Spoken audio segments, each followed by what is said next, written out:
talked about in the previous class: deficit and ongoing losses. Deficit covers whatever the patient has already lost. That can be said to be a minus. Ongoing losses is fluid that the patient is losing on the go. Say the patient is still having persistent vomiting, persistent diarrhea, drainage that is causing fluid to be depleted. That goes under ongoing losses. So to calculate deficit, you have to estimate the degree of dehydration, which is usually divided into mild, moderate, and severe. Mild being a degree of dehydration of 2.5 to 5%, moderate 5 to 10%, severe is 10 to 15%, then hypovolemic shock 15 to 20%. For you to get the degree of dehydration, you have to clinically evaluate the patient to know which degree of dehydration that the patient falls into, but that is not what I will be covering today. I'm just going to tell you how it can be calculated. So after assessing the degree of dehydration, how do you calculate? Deficit in ml is equal to percentage dehydration times weight in kg times 10. So for a child of 10 kg having dehydration, which I've estimated to be 8%, how do you calculate?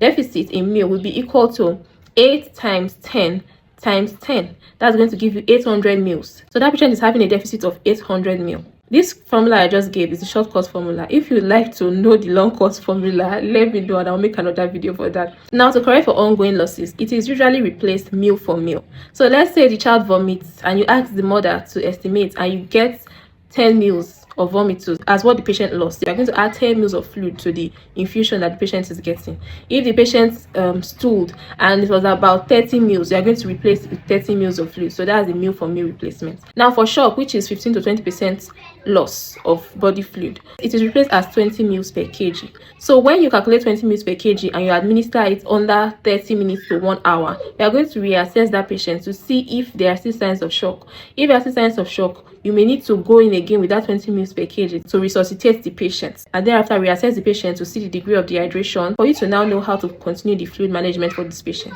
And so if a child is in shock, you have to treat shock first before going ahead to manage whatever it is that the child has. So the total fluid replacement for a patient will be maintenance plus deficit plus ongoing losses. If the child has no ongoing losses, you remove that. If the child has no deficit, you remove that and give only maintenance. So it is as it relates to your patient that you are going to give. Now, example, a child is weighing 10 kg. The degree of dehydration is 8%. Upon admission, the child vomited about 150 mils of vomitus.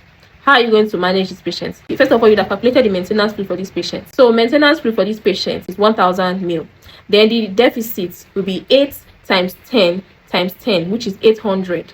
And now the ongoing loss is already given as 150 mil. So 1000 plus 800 plus 150 will give you 1950 mil. That is the amount of fluid that patient is to get. But the way this child is going to get this fluid will depend on the protocol of your center and your personal assessment.